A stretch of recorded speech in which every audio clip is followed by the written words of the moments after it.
Salut, c'est Cass de son relais. Comme je t'ai dit dans la première série de cette vidéo, on se réattaque au manuel d'histoire et à ceux qui ont autorité, ceux qui ont eu une grande autorité il y a un ou deux siècles, le Malais Isaac.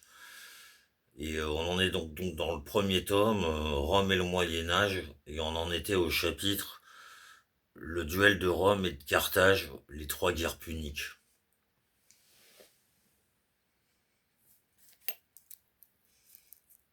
Paragraphe 1, Carthage.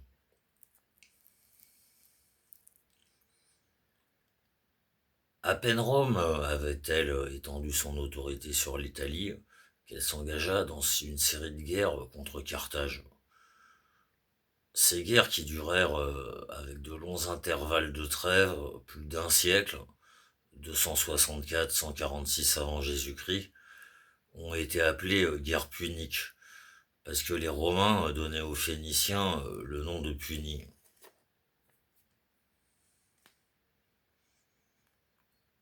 Carthage était en effet une colonie de la ville phénicienne de Tyr.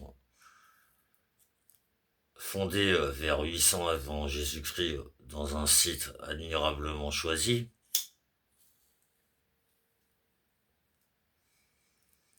elle avait créé de nombreux comptoirs sur les côtes de l'Afrique du Nord, de l'Espagne, de la Corse, de la Sardaigne. Au début du IIIe siècle, elle possédait même la plus grande partie de la Sicile. Elle était alors le plus grand entrepôt du monde antique. Elle récoltait en Tunisie l'huile d'olive, le blé, le vin. Elle recevait l'or et l'ivoire du Soudan, l'argent et le fer de l'Espagne, l'étain de la Bretagne, l'Angleterre d'aujourd'hui. Comme jadis Tyr, elle teignait en pourpre les étoffes et possédait de grands chantiers de construction navale.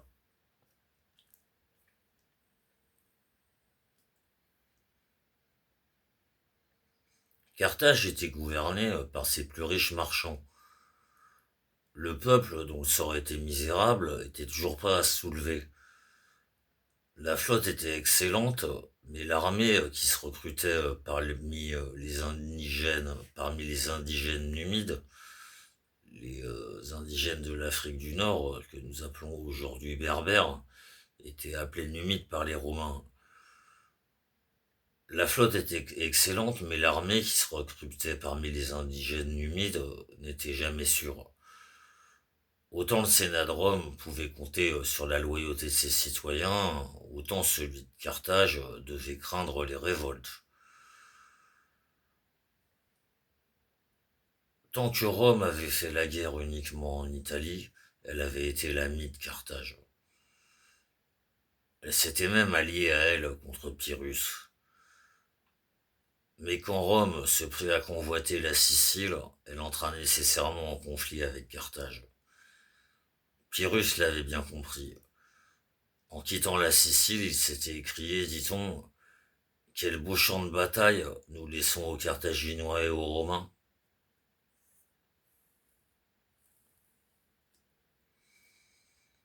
Paragraphe 2. La lutte pour la Sicile. Première guerre punique. La première guerre punique dura plus de 20 ans, 264-241, avec des alternances de succès et de revers pour les deux parties. Chose curieuse, sur terre, en Sicile, les légions commandées par Régulus furent tenues en échec par le général carthaginois Hamilcar. Sur mer, ce fut au tour de la flotte carthaginoise d'être vaincue. Finalement, Carthage se résigna à traiter. Rome annexa la Sicile, à l'exception Rome, Rome annexa la Sicile, à l'exception du territoire de la riche cité grecque de Syracuse, en 241, avant Jésus-Christ.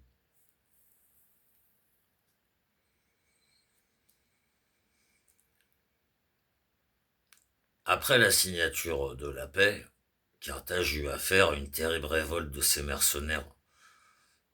Les Romains en profitèrent pour conquérir la Corse et la Sardaigne. Ils réussirent même à repousser une nouvelle attaque des Gaulois et à s'emparer d'une partie de la Gaule cisalpine. Carthage, de son côté, ne restait pas inactive, ou plutôt Hamilcar, car c'est lui qui en avait pris l'initiative, travaillait à en fonder en Espagne un empire qui put lui fournir non seulement de l'argent et du fer, mais aussi de bons soldats pour une guerre de revanche contre Rome. Car Hamilcar haïssait les Romains. Il légua cette haine à son fils Hannibal. Paragraphe 3, Deuxième guerre punique. Foudroyante victoire d'Hannibal.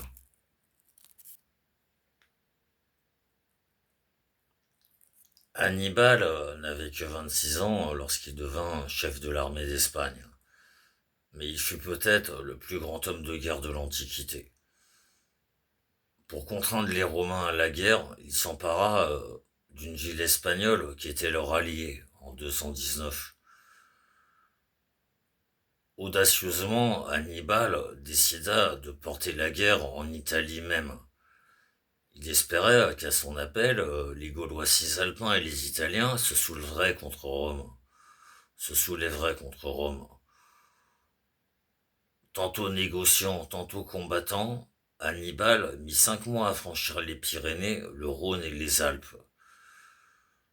Quand il atteignit la plaine du Pô, il avait perdu les 3 quarts de son infanterie et la moitié de sa cavalerie. Il ne lui restait plus que 26 000 soldats et 21 éléphants. Cela lui suffit pour vaincre les armées romaines, d'abord près du Tessin, puis sur la Trébie en 218. Du coup, les Gaulois cisalpins, qui venaient à peine d'être soumis par Rome, passèrent en foule dans son camp.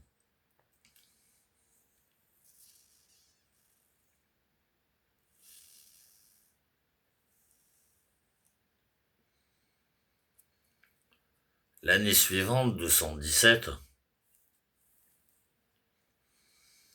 Hannibal franchit l'Apennin et marcha vers le sud, en direction de Rome. Il sut attirer l'armée romaine dans une véritable embuscade au bord du lac Trasimène.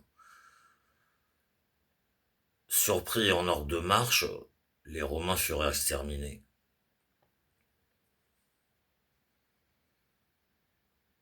Hannibal allait-il foncer sur Rome? Il préféra la contourner et l'isoler en appelant les peuples italiens à la révolte. Mais ils ne bougèrent pas. Rome mit à la tête de ses troupes un dictateur, Fabius, qui entreprit d'affaiblir l'armée carthaginoise par une guerre de harcèlement, sans jamais lui livrer bataille. Fabius en reçut le surnom de Cunctator, c'est-à-dire le temporiseur, celui qui prend son temps.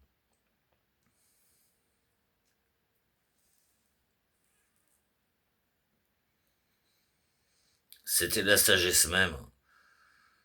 Et pourtant, à la longue, cette habile tactique fut taxée de lâcheté. Les nouveaux consuls, moins prudents, affrontèrent Hannibal en bataille rangée à Cannes, en Apulie, en 216. Ils subirent un effroyable désastre. Rome semblait perdue, mais cette fois encore, Hannibal n'osa pas l'attaquer. Peut-être parce qu'elle était bien fortifiée et qu'il n'avait pas de matériel de siège.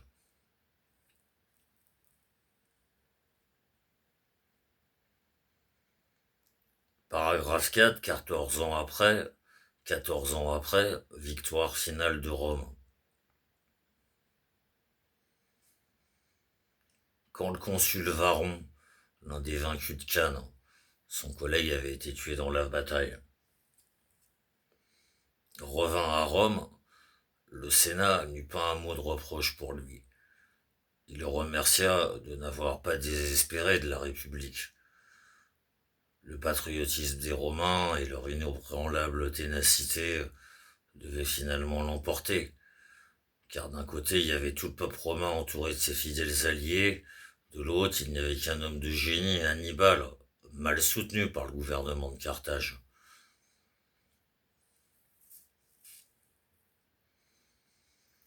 Le Sénat reconstitua en hâte une armée, enroula même des esclaves, augmenta les impôts.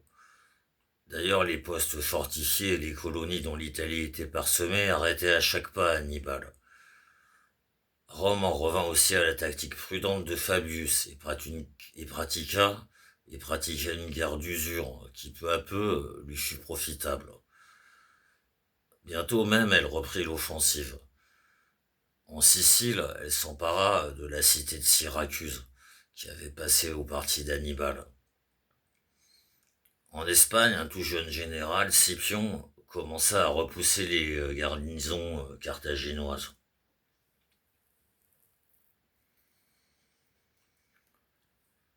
Cependant, en 207, le frère d'Hannibal, Hasdrubal, réussit à faire passer d'Espagne en Italie une armée de secours. Rome courut alors de nouveau un terrible danger. À tout prix, il fallait empêcher les deux armées carthaginoises de se réunir. Mais Hasdrubal fut vaincu et tué sur les bords du fleuve Métor. Les Romains jetèrent sa tête dans le camp d'Hannibal. Cependant, en 207, le frère d'Hannibal, Hasdrubal, réussit à faire passer d'Espagne en Italie une armée de secours. Rome courut alors de nouveau un terrible danger. À tout prix, il fallait empêcher les deux armées carthaginoises de se réunir. Mais Hasdrubal fut vaincu et tué sur les bords du fleuve Métor. Les Romains jetèrent sa tête dans le camp d'Hannibal. La guerre se poursuivit dans les montagnes de l'Italie méridionale, où Hannibal s'était retranché comme dans une forteresse naturelle. Pour en finir, Scipion proposa d'attaquer Carthage en Afrique même. Le souvenir de Régulus fit longtemps hésiter les sénateurs. Ils finirent pourtant par y consentir. Les Carthaginois effrayés rappelèrent Hannibal. La bataille décisive s'engagea au cœur de la Tunisie, à Zama, en 202 avant Jésus-Christ. Grâce à l'appui d'un chef numide, Scipion remporta la victoire. Il fut dès lors connu sous le nom de Scipion l'Africain. Carthage dut accepter des conditions de paix très dures. Livrer sa flotte et ses éléphants, payer une lourde indemnité, s'engager à ne faire aucune guerre sans l'autorisation du Sénat. Elle tombait dans la dépendance de Rome, qui allait maintenant dominer toute la Méditerranée occidentale.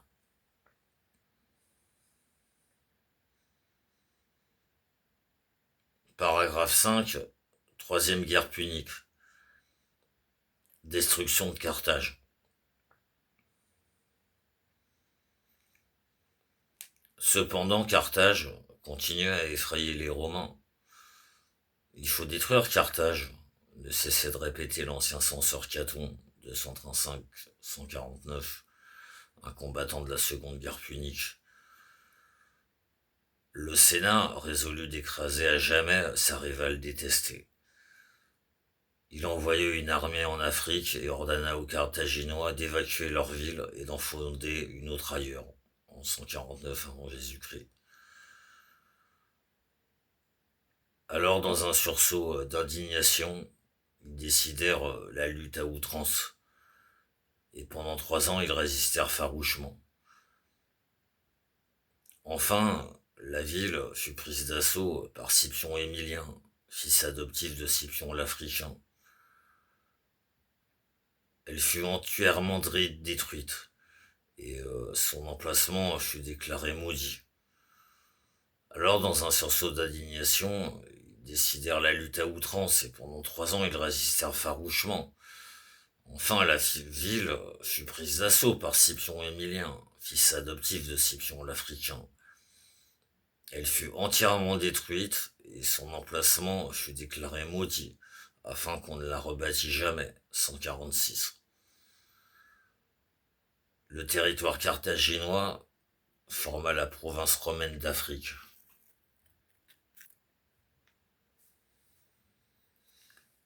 Chapitre: Rome conquiert le bassin de la Méditerranée.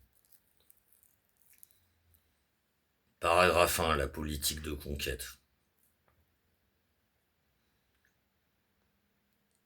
Dans les 2 siècles qui suivirent la victoire de Zama, les Romains étendirent leur autorité sur tout le pourtour de la Méditerranée et annexèrent même la Gaule. Les territoires conquis formèrent 16 provinces romaines. 2 faits surtout expliquent cette politique de conquête. D'une part, l'ambition de certains généraux, désireux de se couvrir de gloire pour jouer ensuite un grand rôle politique à Rome.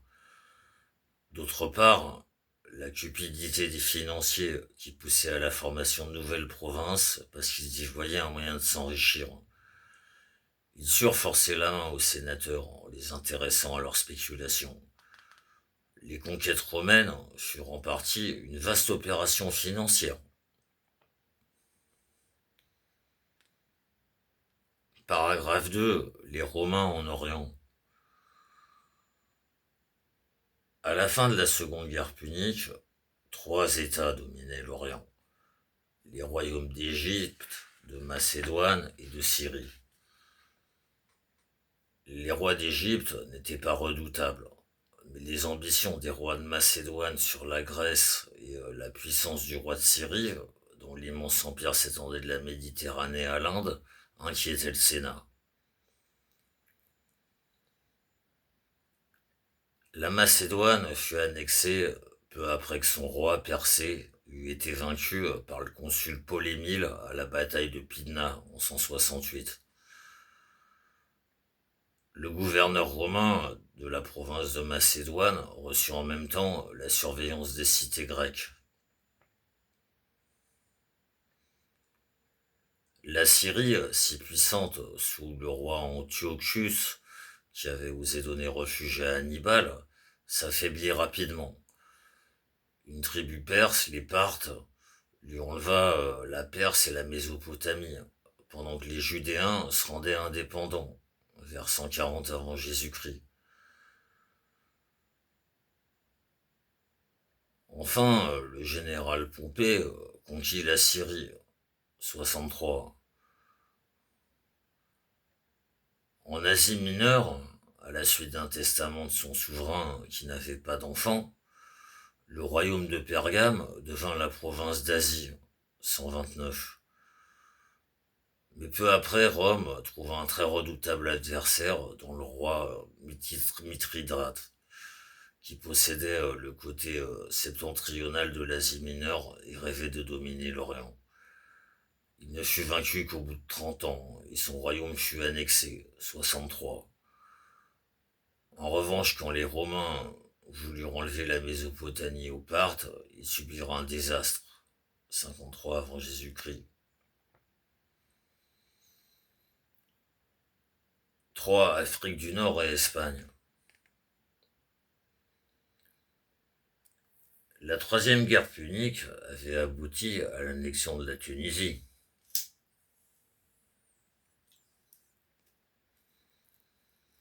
Peu après, Rome se heurta aux ambitions d'un prince numide, Jugurtha, dont la capitale était la ville actuelle de Constantine. Il fut battu par le consul Marius en 105, et son royaume forma la province de Numidie. Enfin, l'Égypte fut annexée en 30 avant Jésus-Christ. Scipion l'Africain avait commencé la conquête de l'Espagne, alors qu'Hannibal était encore en Italie. Mais il fallut 2 siècles pour triompher du courage des Espagnols. L'épisode le plus célèbre de la lutte fut la résistance désespérée que la ville de Numance s'opposa vers 130 à Scipion Émilien, le vainqueur de Carthage.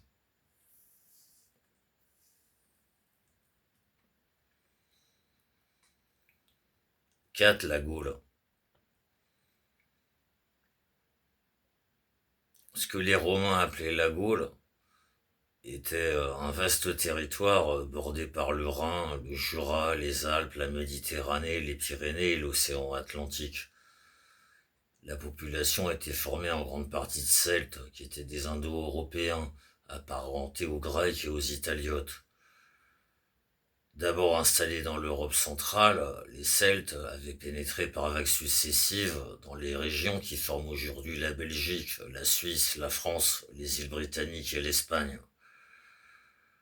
Grands batailleurs, certains d'entre eux avaient enlevé aux Étrusques la plaine du Pô. D'autres avaient même fondé un royaume en Asie mineure. Cependant, au milieu du second siècle avant Jésus-Christ, les Celtes ne dominaient plus que deux régions. La Gaule transalpine d'une part, l'Angleterre, l'Écosse, l'Irlande d'autre part. La Gaule transalpine formait non pas un seul État, mais plus de 60 États indépendants et rivaux. Dans chacun, le pouvoir appartenait à un petit nombre de nobles qui possédaient la terre. Nulle part le peuple ne jouait de rôle politique. Les druides, à la fois prêtres, savants et juges, formaient une classe puissante et respectée. Les villes étaient rares et servaient surtout de place forte.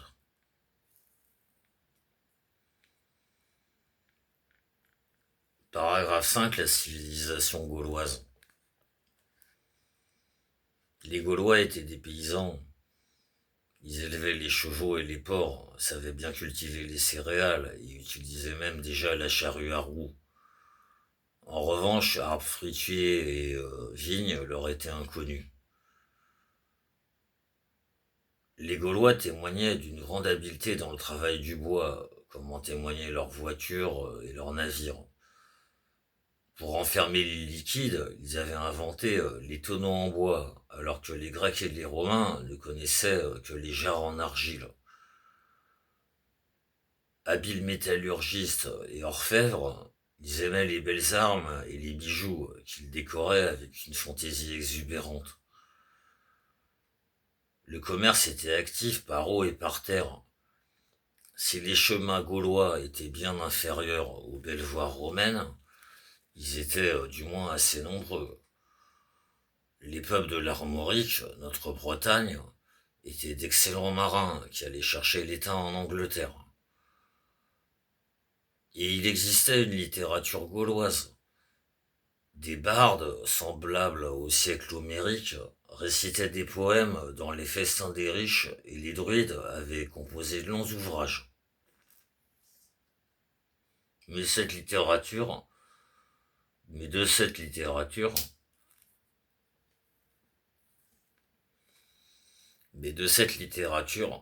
ne connaissons rien parce qu'elle n'était pas écrite.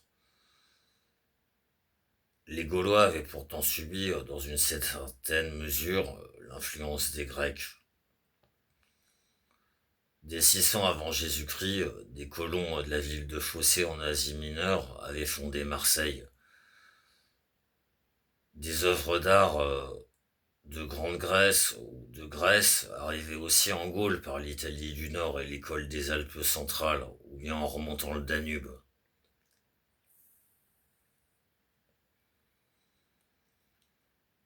Paragraphe 6. Rome et les Gaulois. Les Romains conquirent la Gaule transalpine.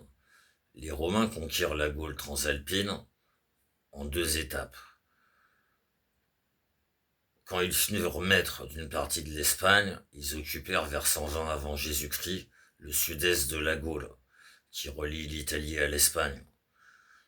Ils en formèrent la province de Narbonnaise, dont les principales villes furent Aix-en-Provence et Narbonne.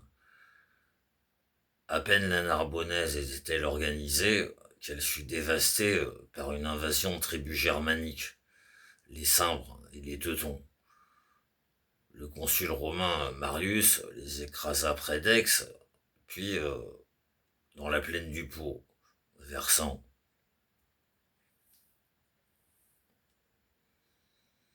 Le reste de la Gaule fut conquis par César de 58 à 51 avant Jésus-Christ.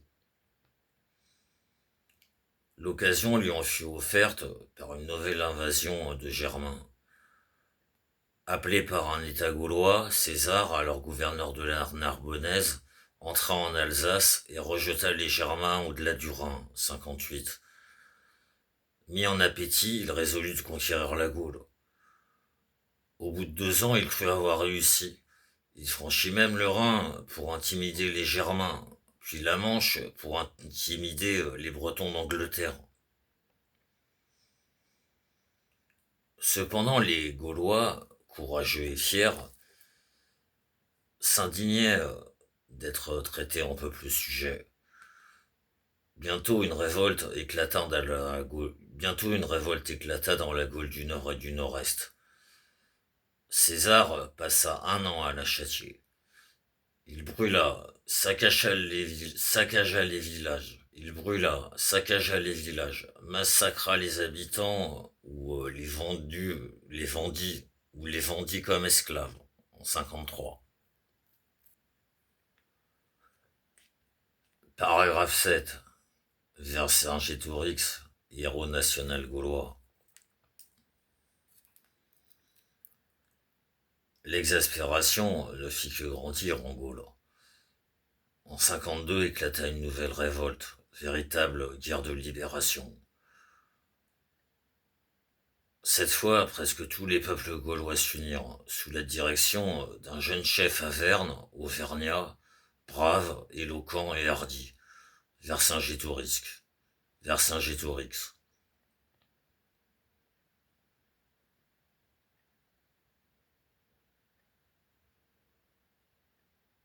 Pour vaincre les Romains, Vercingétorix résolut d'employer une nouvelle tactique. Refuser le combat, harceler l'ennemi et faire le désert autour de lui en brûlant les bourgs et même les villes pour l'empêcher de s'y ravitailler. Quand César voulut frapper un coup décisif et prendre Gergovie, capitale de Vercingétorix, dans un site voisin de Clermont-Ferrand, il échoua. Les Romains furent repoussés avec de grosses pertes et obligés de battre en retraite vers la Narbonnaise.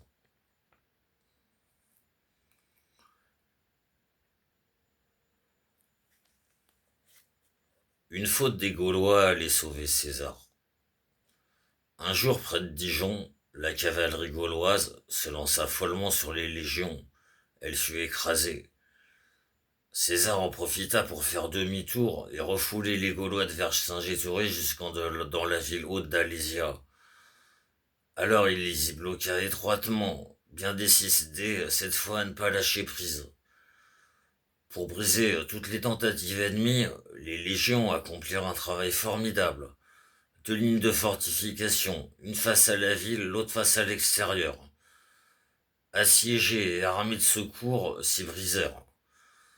Quand Vercingétorix eut perdu tout espoir, il résolut de se sacrifier pour sauver au moins ses compagnons. De lui-même héroïquement, il se livra à César, 52. Le vainqueur impitoyable le garda prisonnier, puis 6 ans plus tard à Rome, le soir de son triomphe, il le fit étrangler.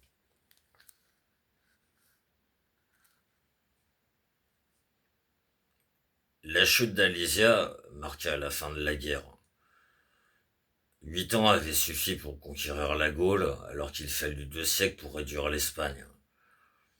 Cet extraordinaire succès est dû tout à la fois aux divisions qui opposaient les Gaulois les uns aux autres, à la supériorité des légions sur les bandes gauloises, enfin et surtout au génie militaire de César. La Gaule avait peut-être perdu 1 million de tués, un autre million était réduit en esclavage. Pourtant, elle allait se romaniser plus vite qu'aucune des autres provinces et devenir en peu de temps une des régions les plus riches du monde romain.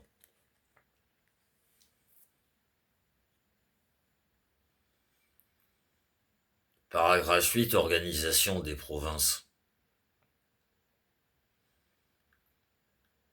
Les territoires conquis par les Romains hors de l'Italie furent organisés en provinces.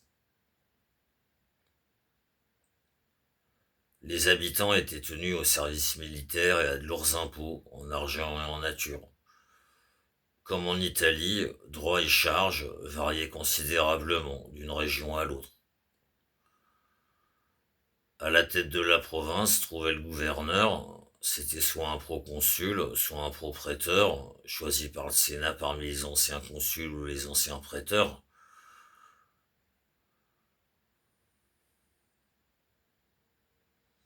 Le gouverneur était à la fois général en chef et juge suprême.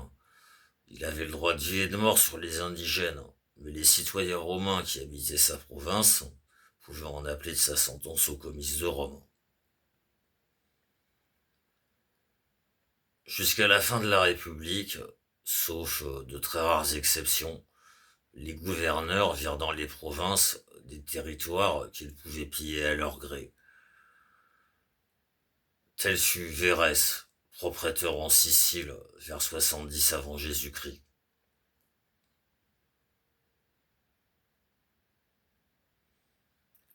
Plus encore que les gouverneurs, les provinciaux avaient à souffrir des banquiers et des publicains. Les banquiers italiens empruntaient à très bas prix à Rome et prêtaient aux provinciaux à des taux usuraires, 50% par exemple. Quant aux publicains, c'étaient des hommes d'affaires chargés de lever pour le compte de l'État les impôts dans les provinces. Ils extorquaient naturellement aux habitants des sommes beaucoup plus fortes que celles qu'ils avaient à verser aux censeurs. Nouveau chapitre, les conséquences des grandes conquêtes. Enrichissement et goût du luxe. Jusqu'à la fin de la Seconde Guerre punique, les Romains avaient été un peuple pauvre. Brusquement, en un demi-siècle, ils s'enrichirent par le pillage du monde méditerranéen. Sur tous les peuples vaincus, ils levèrent des indemnités de guerre énormes. Ainsi enrichis, les Romains ne se contentèrent plus de la vie simple qu'ils avaient menée jusque-là. Ils voulurent jouir à leur tour du luxe qu'ils avaient appris à connaître dans les grandes villes de la Grèce et de l'Orient. On conserva les vêtements traditionnels, mais on a appris à servir de linge fin et de tissus somptueux. Les dames romaines se couvrirent de bijoux, bagues, bracelets et colliers. L'usage de parfums et de produits de beauté se répandit, au grand scandale de certains vieux romains respectueux des traditions. On connut le même luxe pour la table. Les Romains, jadis réputés pour leur sobriété, devinrent souvent d'effrénés gloutons. Les riches adoptèrent la coutume grecque de manger couché. Et les festins copieux et raffinés durèrent de longues heures, au cours desquelles des musiciens, des chanteurs et des danseurs venaient distraire les convives.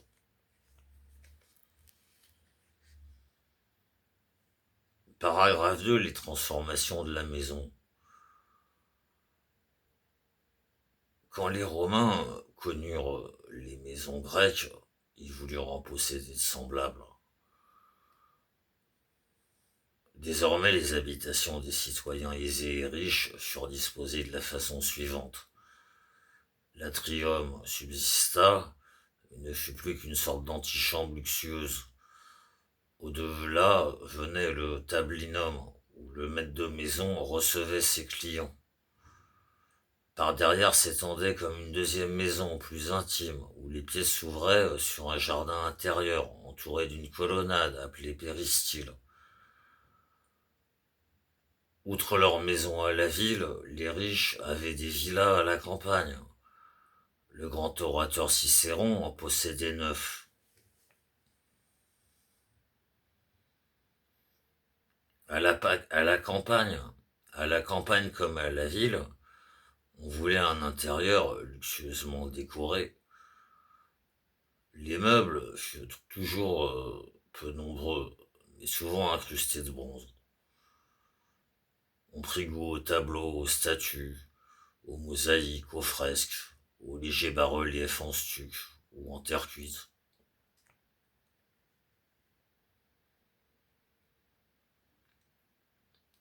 Trois transformations morales. Cette vie de luxe exigeait que l'on possédât d'immenses revenus, de là le désir passionné de s'enrichir. Pour devenir riche, tous les moyens furent bons, même les plus frauduleux. L'amour de l'argent eut ainsi pour conséquence la corruption des mœurs et la perte des vertus civiques, qui avait fait la force de la République à ses débuts. On vit des généraux vendre des congés à leurs soldats, des candidats acheter ouvertement les suffrages des citoyens. Un ancien censeur, prince du Sénat et grand pontife, détournait l'argent du trésor public. On assista en même temps à l'affaiblissement progressif de la vie familiale. Le respect des enfants à l'égard des parents diminua. Les divorces pour les causes les plus futiles devinrent fréquents.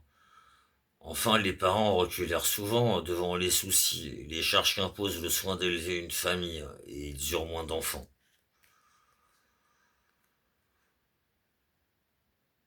Paragraphe 4. Transformation religieuse.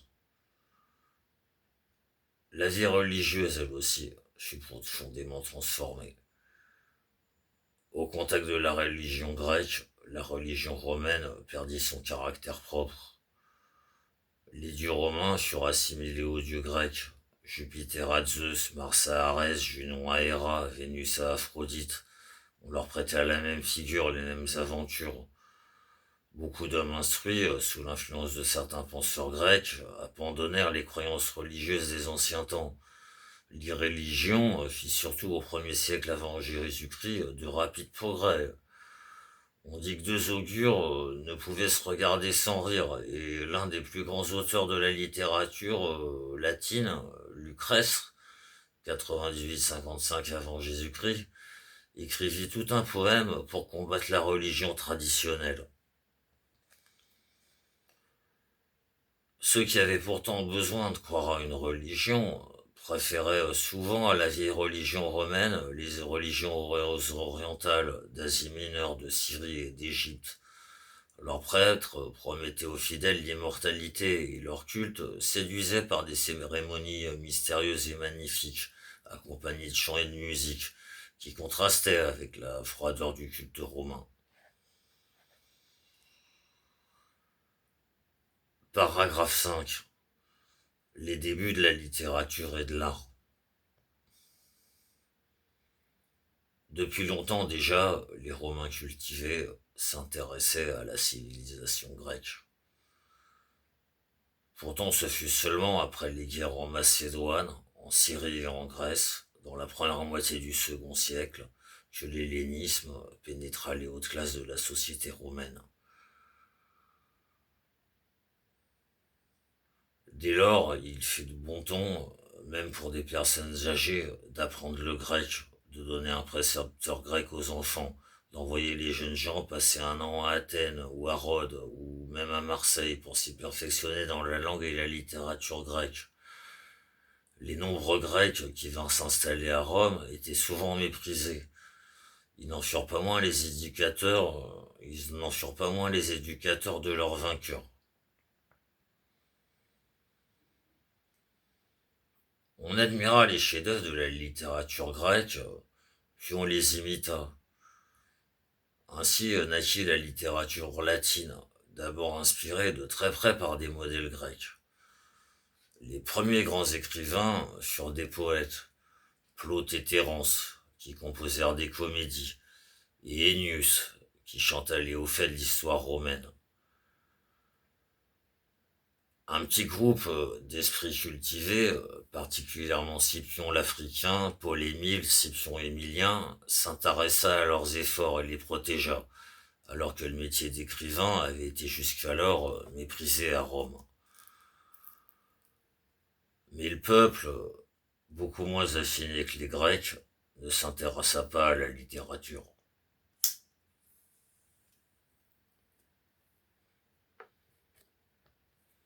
L'art aussi subit l'influence grecque.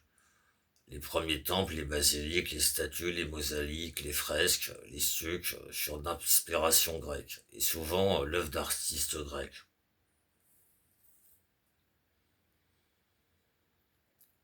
Paragraphe 6. Vains efforts de Caton le censeur.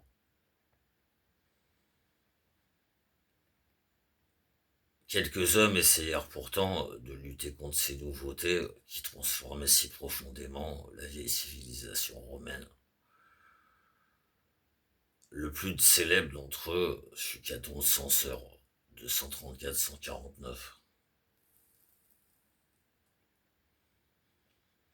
C'était un cultivateur des environs de Rome.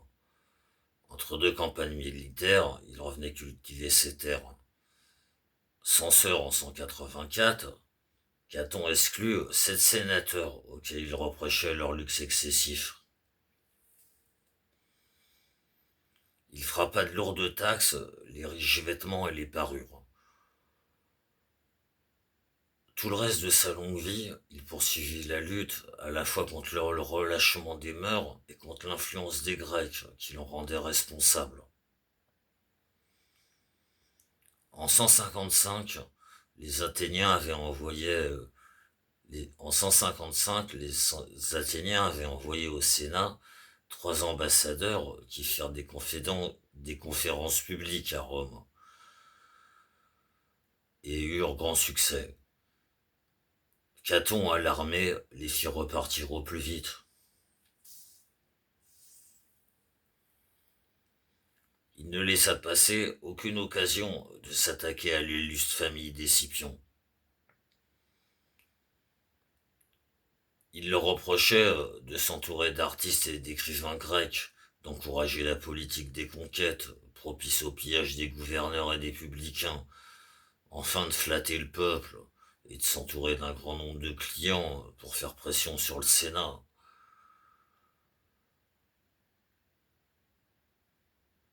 Ces efforts furent inutiles, et d'ailleurs Caton lui-même apprit le grec. À la fin du siècle avant Jésus-Christ, à la fin du second siècle avant Jésus-Christ, à la fin du second siècle avant Jésus-Christ, la civilisation romaine était devenue une civilisation gréco-romaine. C'est sous cette forme qu'elle allait se répandre dans l'Europe occidentale, encore admis barbare. Nouveau et dernier chapitre de la vidéo. Nouveau chapitre, mais dernier chapitre de cette vidéo. L'affaiblissement de l'État romain. Paragraphe 1. Les nobles, maîtres de l'État et grands propriétaires.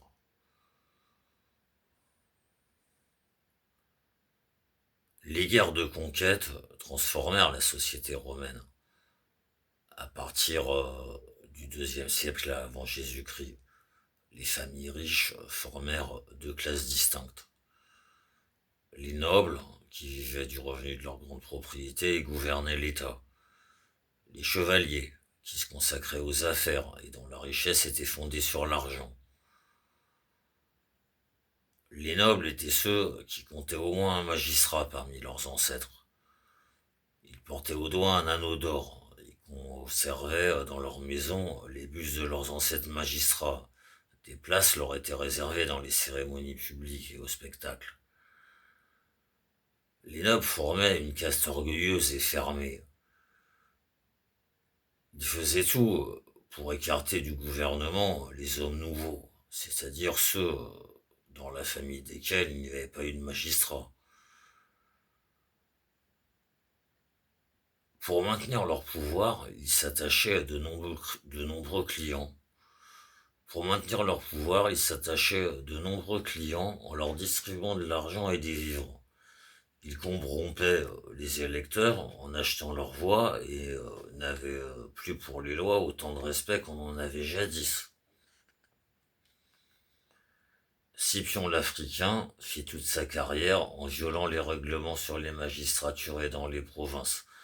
Les magistrats ne songeaient guère qu'à s'enrichir. Ils étaient sûrs de l'impunité. En effet, les juges qui auraient dû les condamner étaient tous des sénateurs, anciens ou futurs gouverneurs de province.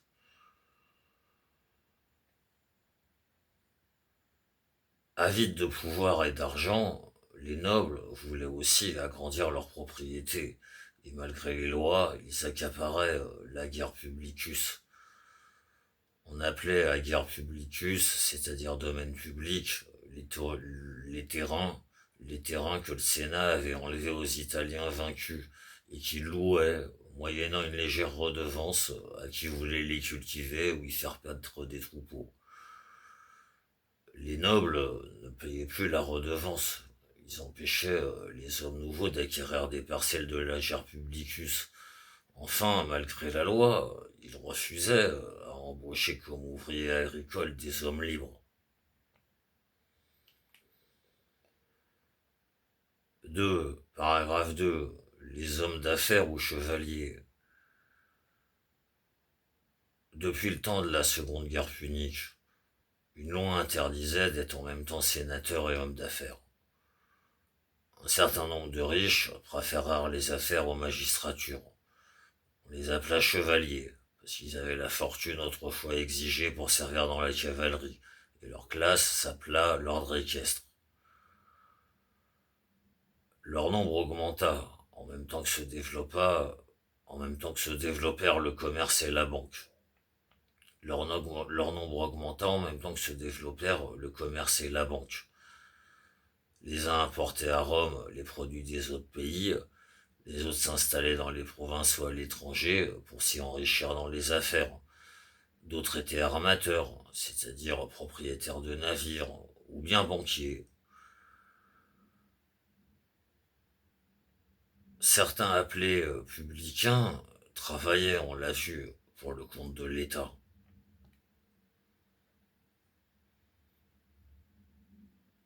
Ils étaient entrepreneurs de travaux publics, fournisseurs d'armes et d'équipements militaires, percepteurs d'impôts dans les provinces pour le compte du trésor public. Ils devaient parfois risquer de grosses sommes d'argent.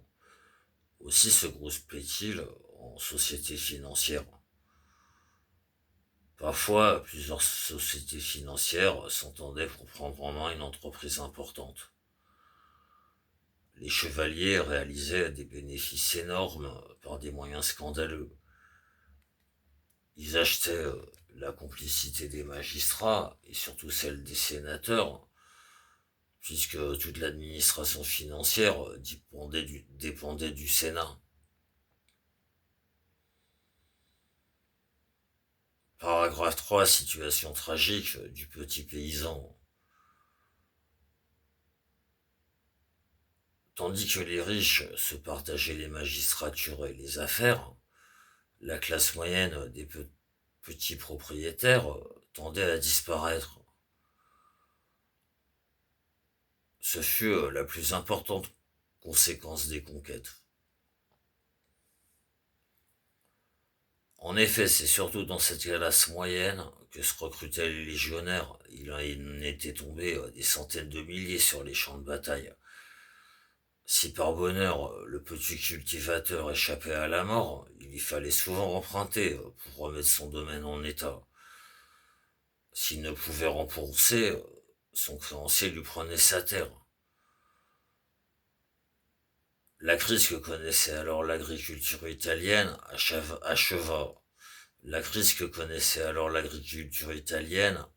de ruiner le petit propriétaire.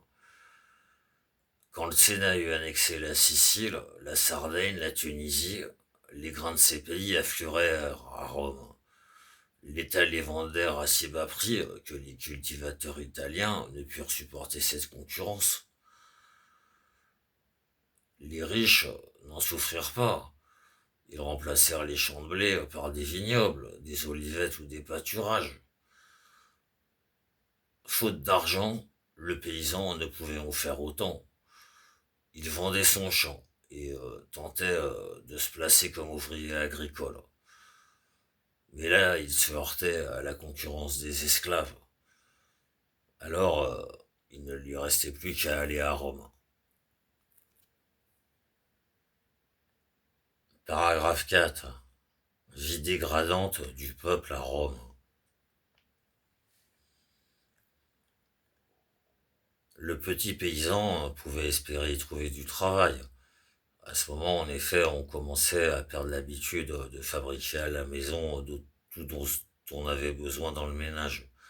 Les premières boulangeries apparaissent en 175 avant Jésus-Christ. Mais la tentation était forte de vivre sans travailler, en se faisant le client d'un noble.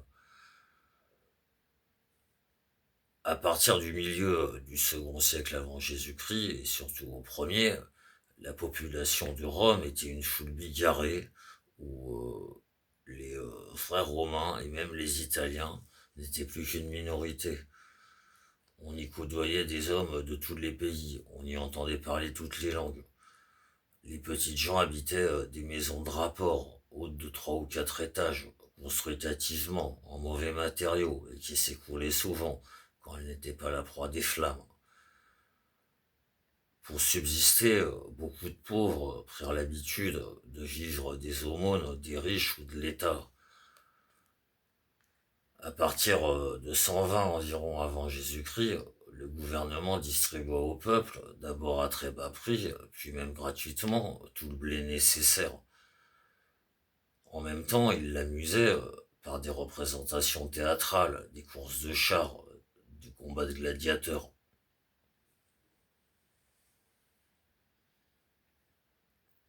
Paragraphe 5. L'immense troupeau des esclaves. À cette plèbe s'ajoutait la foule des esclaves. Au début, les Romains n'en avaient eu qu'un petit nombre. Mais les guerres de conquête avaient jeté dans l'esclavage des millions de vaincus. Tel général, on avait fait vendre 150 000, tel général, on avait fait vendre 150 000 à la suite d'une expédition militaire. Les riches en eurent plusieurs centaines, parfois plusieurs milliers à leur service. Certains esclaves vivaient à la maison, dans l'entourage du maître.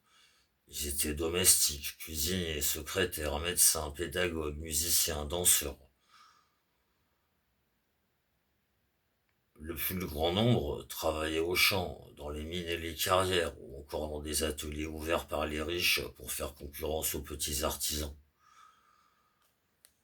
L'État lui-même occupait une multitude d'esclaves comme employés. Au cœur de ces malheureux, dont la situation était souvent atroce, fermentaient des haines qui parfois explosaient en révolte. Il y eut dans les 2 derniers siècles de la République, particulièrement en Sicile, de nombreuses et terribles guerres serviles, c'est-à-dire des soulèvements d'esclaves.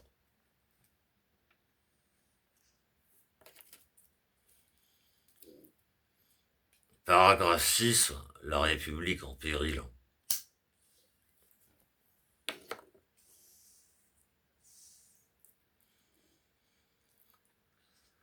L'amour de la patrie, l'obéissance aux lois, l'honnêteté, l'amour de la patrie, l'obéissance aux lois, l'honnêteté et le désintéressement, l'âpreté au travail, toutes ces vertus qui avaient fait la force de la République romaine à ses débuts tendaient à disparaître. Des nobles dédaigneux des lois et qui ne pensent qu'à accaparer le sol et les magistratures.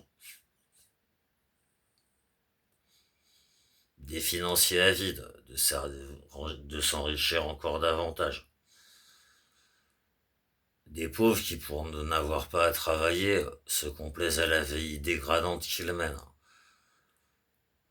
Une masse immense d'esclaves, enfin. Voilà la société romaine à partir du milieu du second siècle avant Jésus-Christ.